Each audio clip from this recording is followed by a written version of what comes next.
Yasodanandana Pratajanaranjana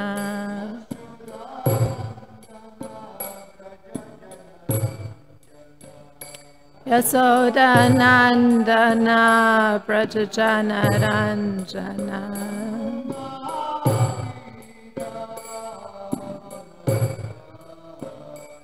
Amunatsira Panachari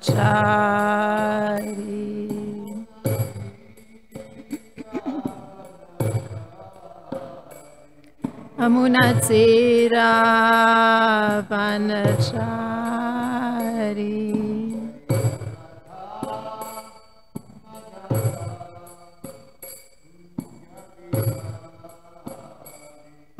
Jayarada Madhava Kunjabihari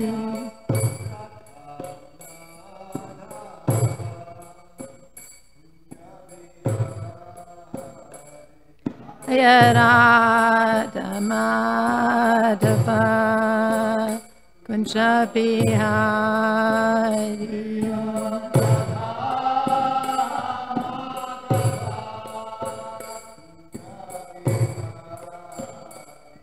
Ayarada Madhava Kunjabihari.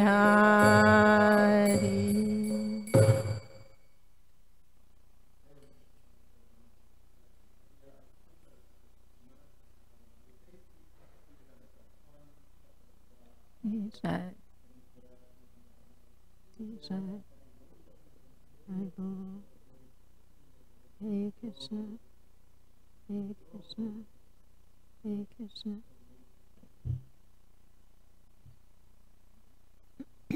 Om Namo Bhagavate Vasudevaya. Om Namo Bhagavate Vasudevaya. Om Namo Bhagavate Vasudevaya.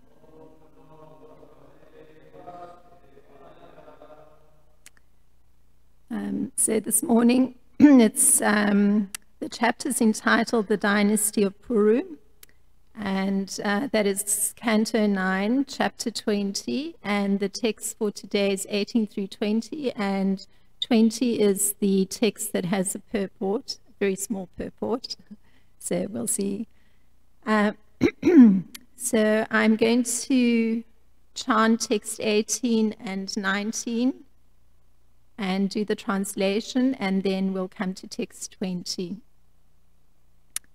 So, text 18. Kanva kumarasya vane chakre samuchita kriyaha udva mirgendram tarasha kridati smasabalaka. And the translation for text 18. In the forest, Kanva Muni performed all the ritualistic ceremonies concerning the newborn child. Later, the boy became so powerful that he would capture a lion and play with it. Text 19. Tam duratyaya vikrantam adaya Pramadotama Hare Amsamsha Sambhutam Partur Antikam Agamat. The translation for text 19. Shakuntala, the best of beautiful women, along with her son, whose strength was insurmountable and who was a partial expansion of the Supreme Godhead, approached her husband, Dushmanta. Then it's text 20, which is on the board, which can chant responsively. Yadana Chakre Raja Bharya Putrav Aninditao Shrinvatam Sarva Bhutanam Kevag ahasharirini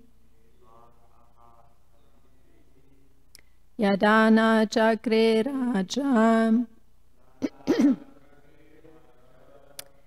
Varya putra anu aninditam Shrinvatam sarva putanam Kevag aha saririni Yadana chakre raja Varya putra aninditam Shrinvatam sarva bhutanam Kevag aha sharirini. Please chant. Vedana chakre raja Varya putra vanindito Shrinvatam sarva bhutanam Kevag aha saririni Yadana chakre raja Varya putra vanindito Shrinvatam sarva bhutanam Kevag aha saririni Yadana chakre raja Varya putra vanindito Shrinvatam sarva bhutanam Kevag aha sharirini. And word for word. Yada, when. Nam, not. Chagre, accepted. Raja, the king Dushmanta. Varya putra, his real son and real wife. Anindal, not abominable, not accused by anyone. Shrinvatam, while hearing. Sarva bhutanam, all the people. Ke, in the sky. Vak, a sound vibration. Aha, declared. Asharirini, without a body. So translation for text 20. When the king refused to accept his wife and son, who were both irreproachable, an unembodied voice spoke from the sky as an omen and was heard by everyone present. Purport. Maharaj Dushyanta knew that Shakuntala and the boy were his own wife and son, but because they came from outside and were unknown to the citizens, he at first declined to accept them. Shakuntala, however, was so chaste that an omen from the sky declared the truth so that others could hear. When everyone heard from the omen that Shakuntala and her child were truly the king's wife and son, the king gladly accepted them. Om Jnana-timirandasya Gananjana Shalakaya Chakshurin Militam Yena Tasmai Shri Gurave Namaha. Namo Om Vishnu Padaya Krishna Prasthaya Bhutale Srimad Ramapada Swami Iti Namine. Namo Om Vishnu Padaya Krishna Prasthaya Bhutale Srimad Bhaktivedanta Swami Iti Namine. Namaste Saraswati Deve Gauravani Pracharine Nirvishesha Sunyavadi Paschatya Deshatarine. Jai Shri Krishna Chaitanya Prabhu Nityananda Shri Advaita Gadadhar Shivasadi Gaura Bhakta Vrindam.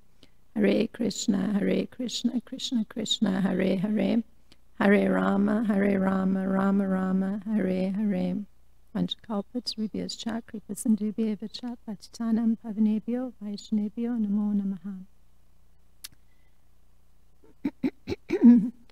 So this is a remarkably short purport, and it's in between what's perhaps the pertinent explanation. So I'm going to use a particular approach and see if I can make some sense of the very short little section that I have assigned today.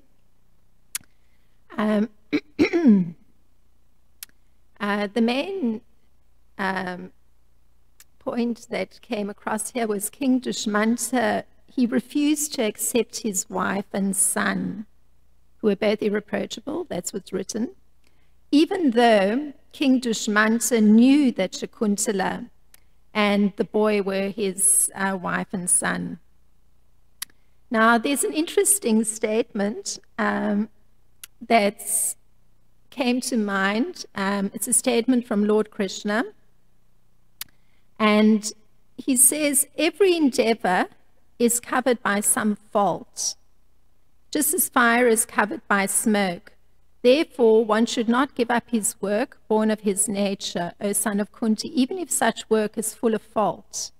So this is from Bhagavad Gita 1848. I'll read the Sanskrit since this verse came to mind when I was reading this purport. Sahajam karma kunteya sadosham apina tyajet sarvaramba hitoshena dumenagnir ivar vritaha. So indeed, one can say that all ventures certainly have some fault. And in this particular instance, this venture that was undertaken by King Dushmanta, because he undertook a venture, was to have Shakuntala become his queen through the Gandharva marriage ceremony performed by himself in a solitary forest. And this undertaking was in accord with religious principles we've discussed in previous classes. He's a Kshatriya king, and Shakuntala, being the daughter of a Kshatriya, it was allowed a marriage whereby there would be a mutual agreement. So the marriage came about due to personal selection of King Dushmanta. And since Srila Prabhupada writes that following religious principles is meant to invoke the mercy and blessings of the Supreme Personality of Godhead, that's the reason for following religious principles. So the general procedure of Vedic marriage is that a father offers his daughter to a suitable groom or boy, and were the boy to go and ask for the hand of a girl in marriage, that would be considered to be a humbling of his position or his respectable position. So it's usually done the other way. So there's an example of Swayambhuva Manu, who was emperor of the world, and he offered his daughter to Kadama Muni, a poor brahmana. But that particular person, Kadama Muni, was considered to be suitable due to his culture and the qualities he possessed. So it wasn't on the basis of wealth or material considerations that the potential groom was being chosen. So in King Dushmanta's case, the marriage to Shakuntala was through chanting the Vedic Pranava, the Omkara, and this allowed for the immediate marriage. Indeed, there's a statement, it's in the Chaitanya Charitamrita in the Adi Leela, in the 7th part, 128th verse, which says that the Vedic sound vibration Omkara, the principal word in the Vedic literature, is the basis of all Vedic vibrations. Therefore, one should accept Omkara as the sound vibration of the Supreme Personality of Godhead and the reservoir of all cosmic manifestation. So it's significant. And this idea that the sound vibration is the basis for any Vedic vibration, due to it being the sound vibration of the Supreme Personality of God, it is also reinforced by Lord Krishna himself. The Om, and that's from Bhagavad Gita in the 17th chapter, the 23rd verse, because he says, Om Tat Sat Iti Nirdesho Brahmanas Ti Vidha Amrita Brahmanas Tena Vedascha Yagnascha Vihita Pura. So from the beginning of creation, the three words Om Tat Sat were used to indicate the supreme absolute truth. So these three symbolic representations were used by Brahmanas while chanting the hymns of the Vedas. So that's the translation to that particular verse. So since any sacrifice, performing the marriage sacrifice falls into that category, it could be contaminated by the modes of nature, whether it's in something done in passion, goodness, or ignorance. If the sacrifice is aimed at the supreme Om Tat Sat, then the eternal, then that sacrifice becomes a means for spiritual elevation. So that was the case with King Dushmanta. So the beginning of his venture was completely perfectly executed because he was following the regulations of scripture, because he indicated the objective of the sacrifice. And in a similar way, Krishna describes to Uddhava that one practicing, and this is very interesting, and I'm bringing this up because I think it has relevance for, anyway, the development of thought. It's rather a long description, but bear with me. This is Krishna describing to Uddhava how one can, somebody who's already fixed in Omkara, so this is in the pranayam system, so the person's regulating the life airs, and they're able to actually, I guess, access that Om Tat Sat, the eternal, in the sound vibration within the heart. So this is how Krishna describes how it all actually comes together. So a person fixed in Omkara, being in control of the life airs, so that he's able to move those life airs to the heart, where the sacred syllable Om is situated. So then that person, so actually the Om is described as being this, like a sound of a bell within the heart. So the person is bringing the life airs to that spot, keeping the eyes half closed and fixing the attention on the tip of the nose. So the idea of that is that, you know, the senses aren't moving outwards. They're being forced to go inward. So then there's a sense of being enlivened and alert. And this is Krishna describing the process. One should meditate on the lotus flower situated within the heart. That lotus has 8 petals. I'm going to read what Krishna says. That lotus has 8 petals and is situated on an erect stalk. One should meditate on the sun, moon, and fire, placing them one after another within the whirl of that lotus. Placing my transcendental form within the fire, one should meditate upon it as the auspicious goal of all meditation. And then he goes into a super long description of the form. And it's rather extraordinary. That form is perfectly proportioned, gentle, and cheerful.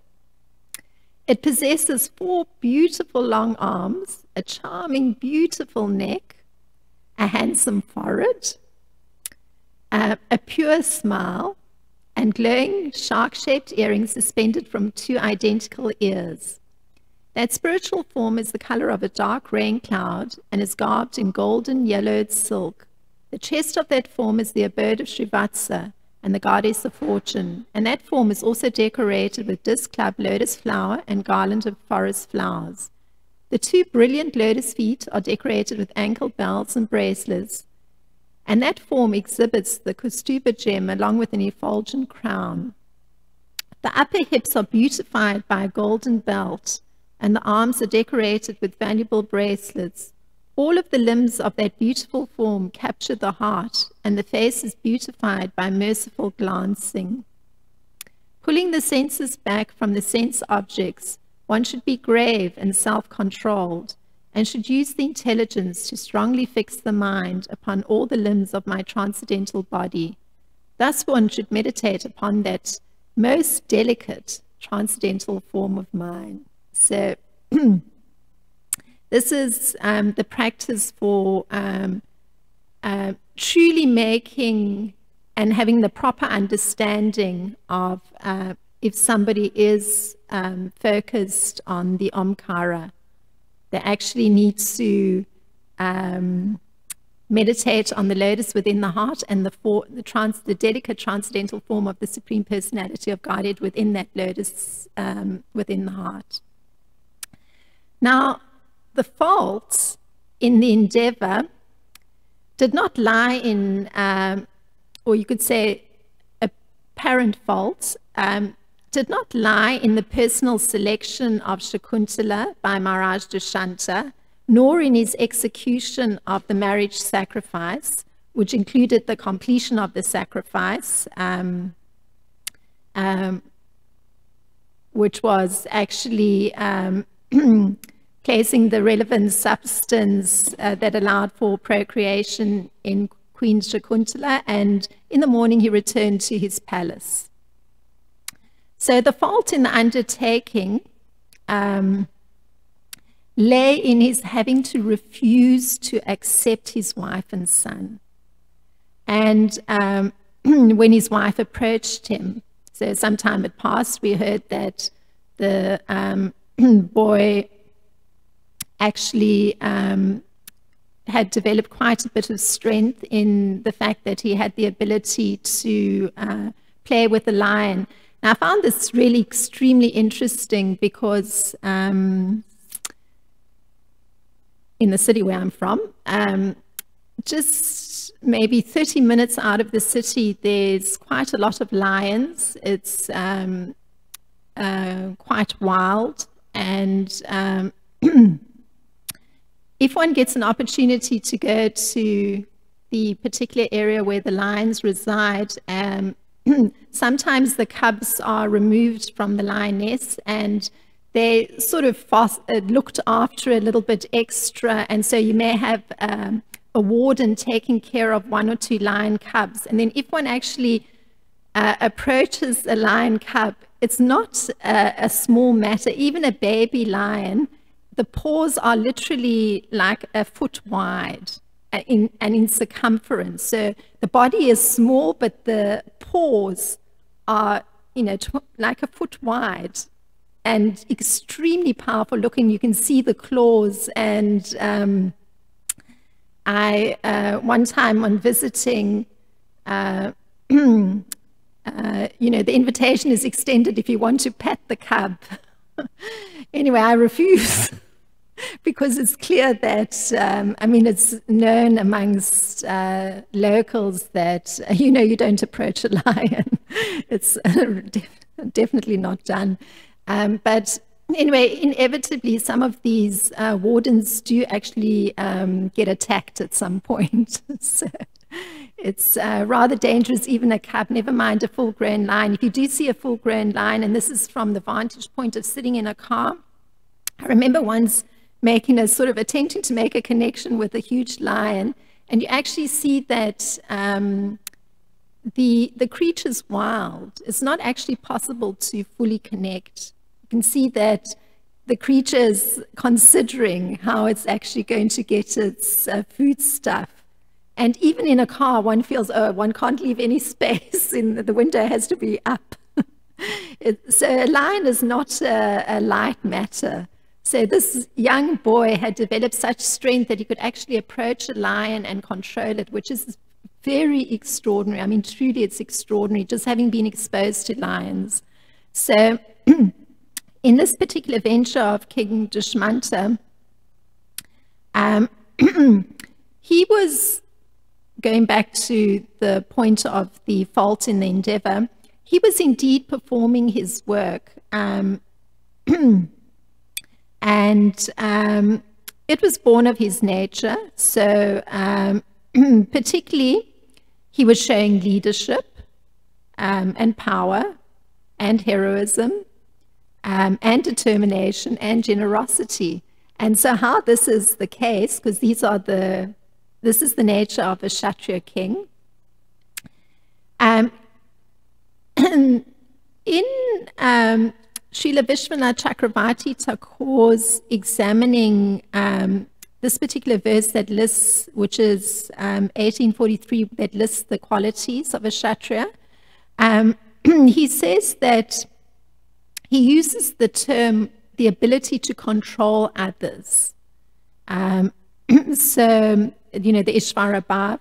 So King Dushmanta was actually using this ability to control others in some sense when he wasn't accepting his wife and son, because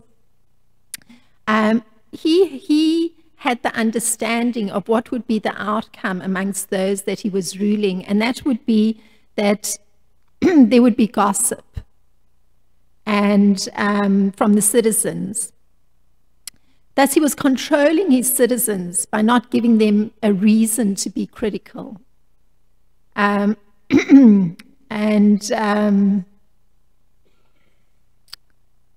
His determination earlier on, it had been seen in his making clear his intention with Shakuntala. I'll just read it. O woman with beautiful eyebrows, you have taken your birth in the family of Vishvamrita, and your words are suitable to your family. Aside from this, the daughter of a king selects husbands of equal status. So very determined, quite clear. And now he's showing this equal determination not to accept his wife and son.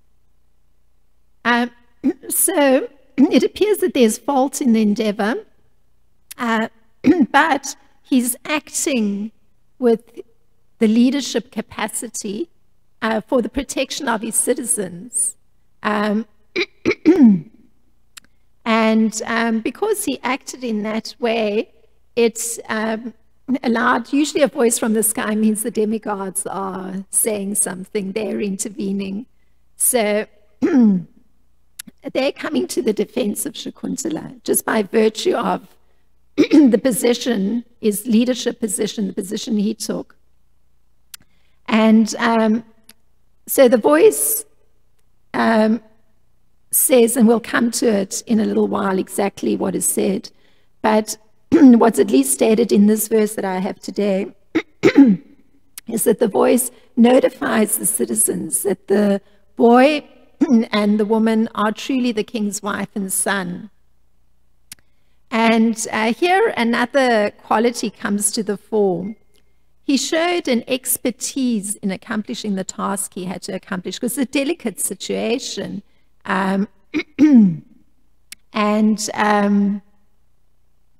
His task was, he needed to be able to accept his wife and son, although they were unknown to the citizens. And he managed to accomplish that. Just by the stance he took. So this is great leadership capacity. And this tactical move that King Dushmanta used, one has to say tactical move because it's a Kshatriya, so very aware of the particular actions to be performed to achieve some sort of victory. It shows another quality in that he can't be surpassed by others, because this is no mean feat. And since his occupation was performed for the satisfaction of the Supreme Lord, then any defect in that occupation gets purified. And this came to be the case for King Dushmanta. And because the whole undertaking was done with the correct objective. So we know that whatever transpires after that has to actually be equally for the satisfaction of the Supreme Lord.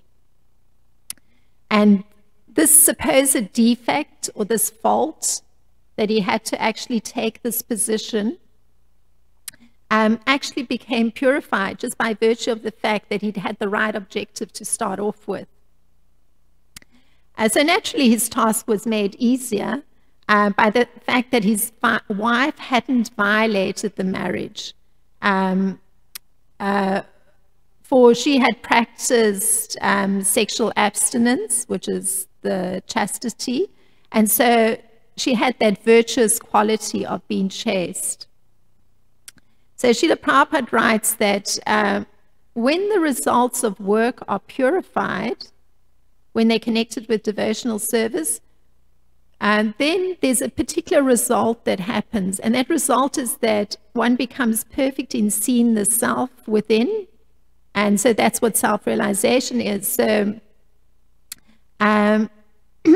since King Dushmanta was obviously familiar with Omkara, I'm making that connection with the earlier description that he was perfecting that path of self-realization. And in particular, it's to see that Vishnu Murti within the heart. And this is possible, Srila Prabhupada writes, when one observes complete abstinence from sex life. So that's actually the criterion that has to be met. So this entire pastime, or this particular section that we're reading, has that prominent feature, both on the part of Shakuntala and no doubt on the part of King Dushmanta, because it's the pivotal requirement for being able to see the form of the delicate transcendental form of the Lord within the heart, this abstinence from sex life. And actually the recommendation for practicing this is to live in a secluded place. And we know from what we've read of Shakuntala that that is precisely what she was doing. She was living in seclusion. So the whole pastime comes together in a very beautiful way, I think, because it highlights that both persons were the underpinning of the abstinence was permitting that realization of the self and realization of the Vishnumurti form of the Lord in the heart. So these were some thoughts that came on this very short purport. So if there's anything to add to the discussion.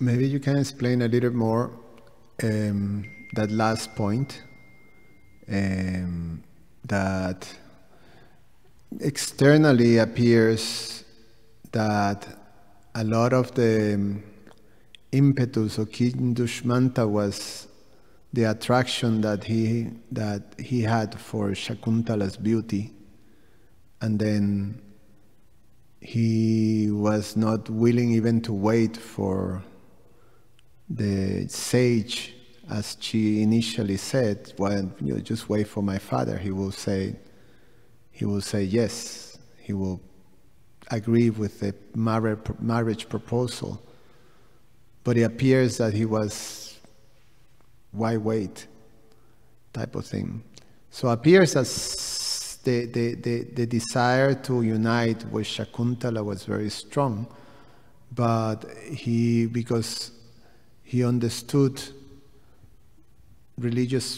how to do it in a religious way without violating religious principles, then it was all right, and it was approved by the sage Kanva.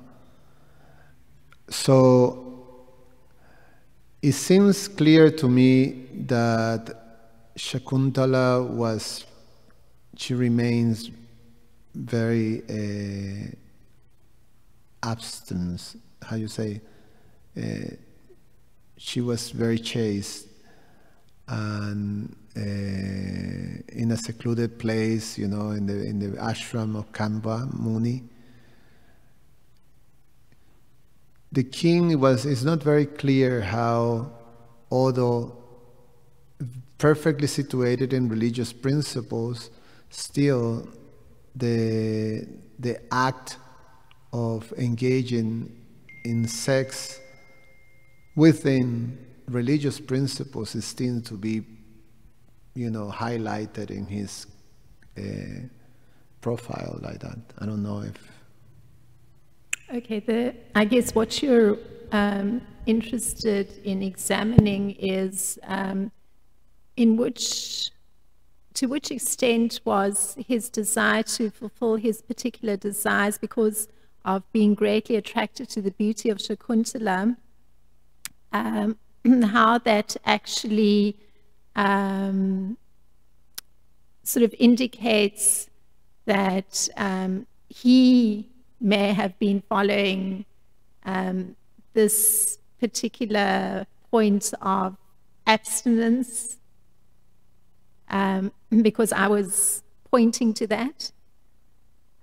Well, how I understood it when I read this particular section is that King Dushmanta is actually a super elevated personality. So the first thing that struck me was, the clarity with which he understood the situation right away. So there was the great attraction to the effulgent Shakuntala sitting in the solitary forest in the ashram. But at the same time, he obviously made his decision immediately. So, and he gave encouragement to her for her to also make that choice, because she was also coming from a Kshatriya birth. So the right existed on both their parts to mutually reach an agreement. So since the quality of a Kshatriya is extreme determination, and I try to highlight that it was very strong that once he'd made his decision, the determination was there to go through with it, and there was no hesitation. So, I mean, it's the nature of a Kshatriya, that no hesitation. That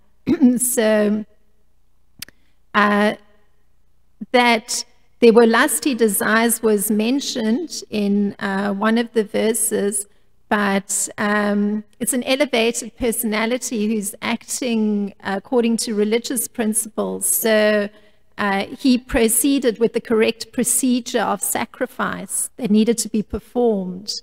And he was clear in his objective for whom that sacrifice was to be performed, by virtue of the fact that he chanted the Omkara. So there was no fault whatsoever. And even the wording of how the sacrifice was completed, which was the verse Giridhari read yesterday, I mean, the wording of it indicates precision and awareness of sacrifice. The particular verse, I mean, I feel a bit shy reading it, but it's the completion of the sacrifice. King Dushmanta, who discharged semen in the,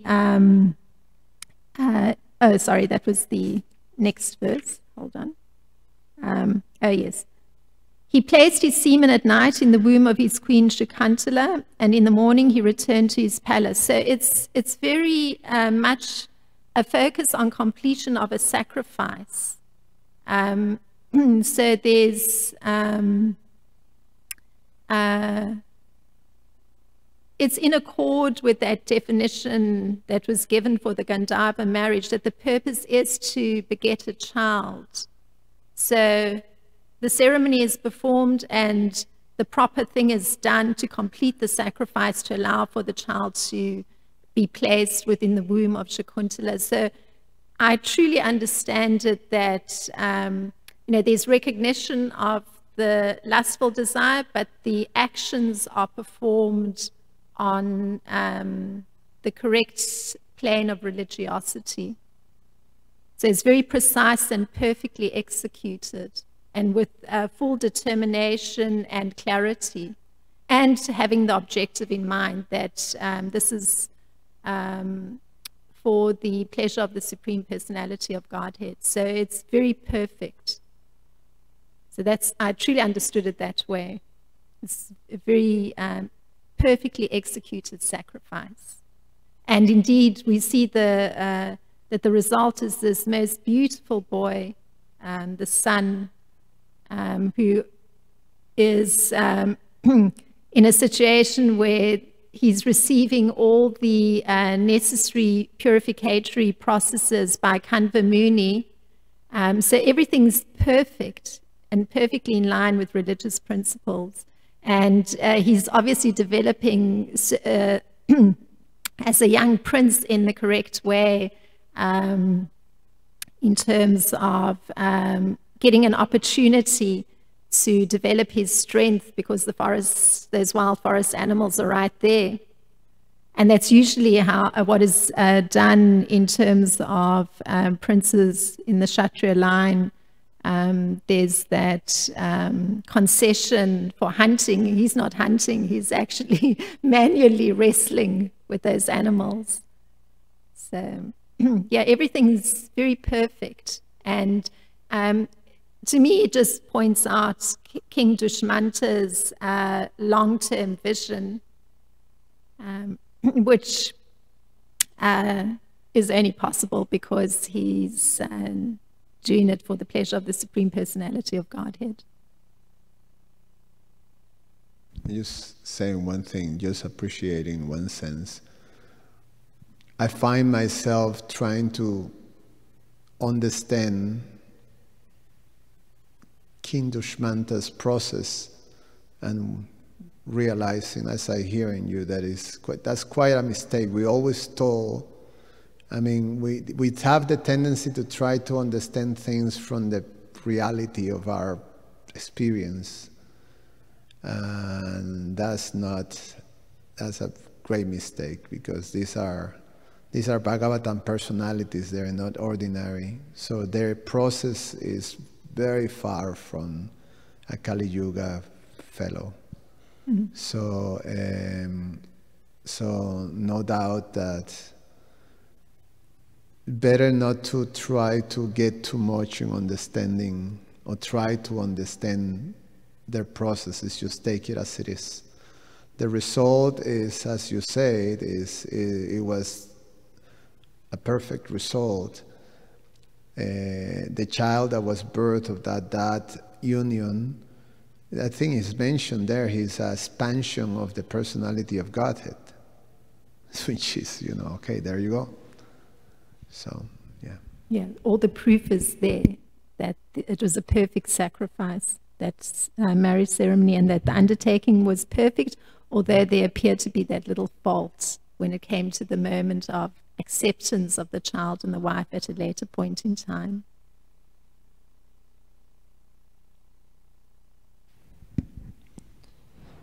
So, I'm guessing it's because Shakuntala it's mentioned that she's basically like a demigod, or she's like a descendant of a demigod. So the king must have this kind of common question, he must have thought that he must have known, if he unites with her, then a great son will be born. Is that kind of his, do you think that's his thought process? Well, if the sacrifice is done correctly, then a great personality must be attracted to come to that particular womb. So he executed the sacrifice perfectly, and a lot of emphasis is placed on that second part, that it's not something he, just the physical discharge was never something he had ever done before. So it was very precise and perfect, and that emphasis on having the objective clear, that it's for the Supreme Personality of Godhead. And in fact, this particular quality that the child showed, this fearlessness, I have read Srila Prabhupada writing that having such complete fearlessness is only possible if one is Krishna conscious. So actually a super great personality was born. Says, as was mentioned, it's an expansion of the Supreme Personality of Godhead, but he's also Krishna conscious, hence the extreme fearlessness. It's not possible otherwise. So the mind is very fixed on the Supreme Personality of Godhead. So that means that there's detachment and there's knowledge. So that was what King Dushmanta displayed. He was very detached. So this is the part that perhaps ties also into the first question that was asked. There was detachment and knowledge. So he's able to actually execute everything very perfectly. So there's not attachment to what's going to be the result of that sacrifice, because the result is already offered to the Supreme Personality of Godhead. And then the blessing that came because of executing the sacrifice so perfectly was to receive that extraordinary son, the prince. So there wasn't attachment to the result. There's detachment, but there's a desire to execute perfectly for the pleasure of the Supreme Personality of Godhead. So a very controlled personality, extremely controlled, extremely knowledgeable, extremely detached. That's what I'm understanding from reading this.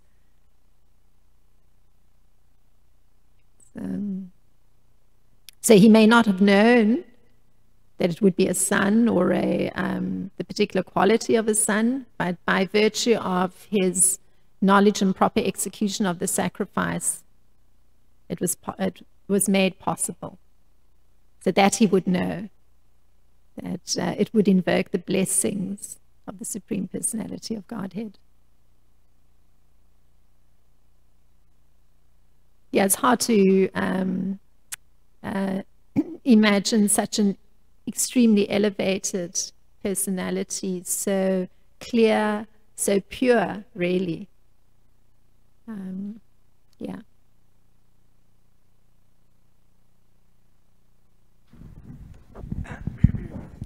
Yeah, that you said that King Dushant, he was so elevated, means very religious. But of course, it is a discussion. Of course, I don't take it other way. That how could he forget the common thing that he should have asked the blessing of Kanwa Muni, because Sankutala was adopted by Kanwa Muni. Okay? At least he's a adopted father, whatever you say. So without his permission, he took the hand of Sakuntala. They got married immediately after all this, using pranava mantra and everything. And we saw later on that how Kanwa Muni did sanskar for Sankutala's son, that he could have done for marriage ceremony also. So is it not like because of sex impulse, what you can say, and king also forgot his duties? Is it not? Yeah, so the concern is that, why on earth was the blessing of Kanva Muni not invoked? And since Kanva Muni was doing the samskaras for the son at a later point, we hear, why would he also not have been officiating that marriage ceremony? I mean, there's still this problem with, yes, King Dushmanta may have been so elevated, but truly, why couldn't he wait for Kanva Muni?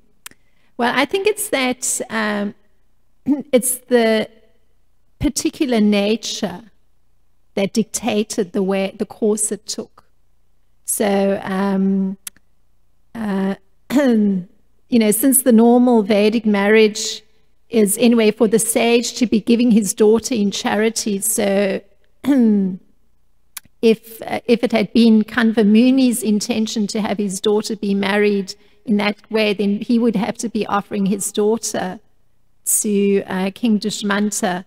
He wasn't present at that moment, and taking into account the nature of a king and his determination, he made up his mind right away. So he immediately thought of the method to achieve his end.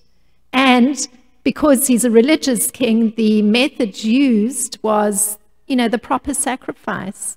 And the proper sacrifices included the begetting of a child on the same day. Well, of course, at night, it's specifically mentioned, so he did everything in the right time.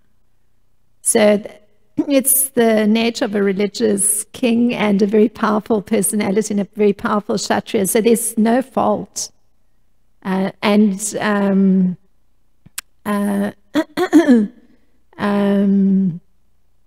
a permissible method, the Gandharva marriage sacrifice, and he executed it with no fault. And it had an extraordinary outcome too, and everything played itself out in a very extraordinary way. And the only difficulty was looking at the fault that later on, because it had been performed in that particular way, that it created that problem with the citizens, that it was unknown to the citizens, this wife and son, that he actually had a queen and a child. So, and that's when he had to actually find a way to manage it and deal with the problem. It came much later. So sometimes it's like that, the immediate solution is there, but then later on, because of the way one dealt with the whole issue, the problem comes later. So in this particular case, the problem came later, but again, because it was done with the correct objective, with the pleasure of the Supreme Personality of Godhead, and he's a religious king, he considered the way to protect both the citizens and to protect the wife and child, because that's the nature of a Kshatriya, protector.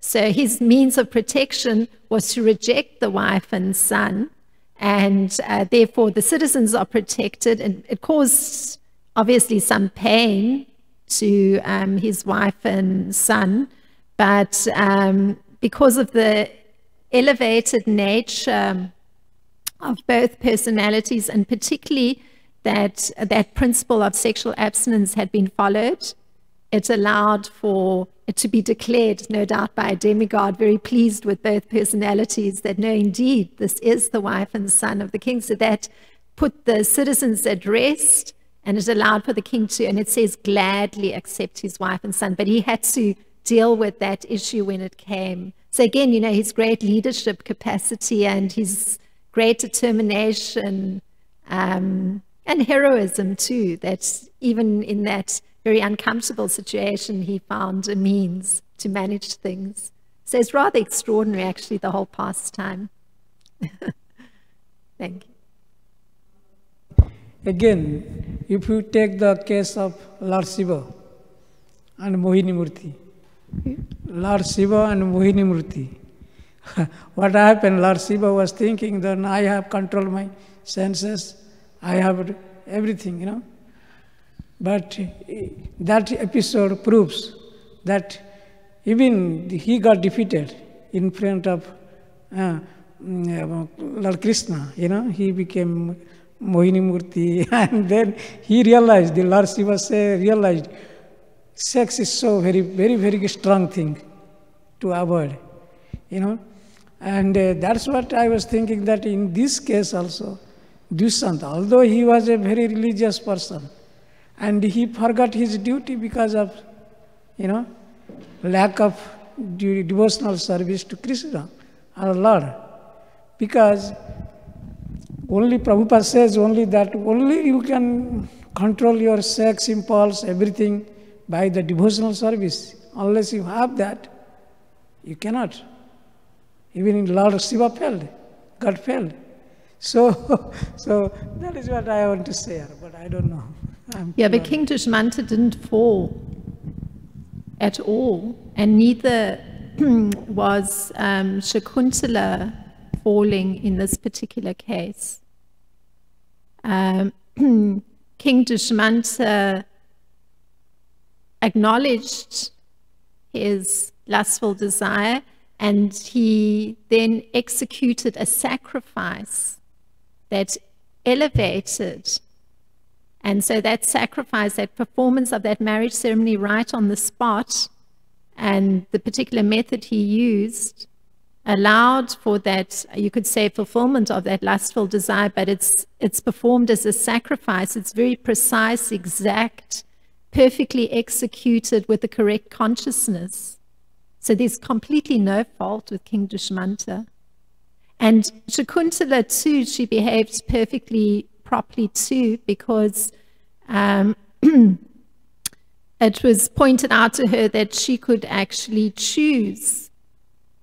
And she chose. I mean, it said that she was silent, so that was her giving her agreement that she could choose the particular husband. So she was silent when he pointed out to her, the daughter of a Kshatriya can choose her husband. And in the purport of that particular verse, there's mention, the various occasions when other personalities have chosen their wives or husbands. So she made the choice. So there was mutual agreement, and then it was permissible, and it was done in the form of a sacrifice. So it's outside the realm of pure lust. And in terms of the example of Mohini Murti and Lord Shiva, well, in that particular case, Mohini Murti exhibited all kinds of seductive behavior that made it very difficult for Lord Shiva. And he pursued. So that's a different situation. It's a different situation. So, well, thank you very much for the discussion. Srila Prabhupada ki jai, Srimad Bhagavatam ki jai.